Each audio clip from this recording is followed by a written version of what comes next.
ये जो है काफ़ी फेमस जो है कीमा कुलचे की वजह से फेमस है। तो आप अभी क्या बना रहे हैं फिलहाल? ये कीमा कुलचा लग रहा है चिकन वाला। पहले तो कीमा टेस्ट करते हैं, कुलचा तो बाद में बहुत करेंगे। गर्म हो रहा है विकास भाई, जल्दीबाजी नहीं करना टेस्ट के चक्कर में। भाई चिकन तो फेवरेट है सबका और मेरा भी। भाई कुलचे के अंदर भी कीमा डाला हुआ है। भाई भाई साहब। क्या बात है भाई, ये जबरदस्त। देखो भाई, कीमे में डुबो रखा है भाई बिल्कुल कुलचे को।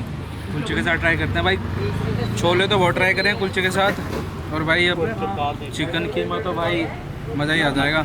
ठीक है, ये गरम टेस्ट करता हूँ होना भाई। फिर दोबारा वही हो।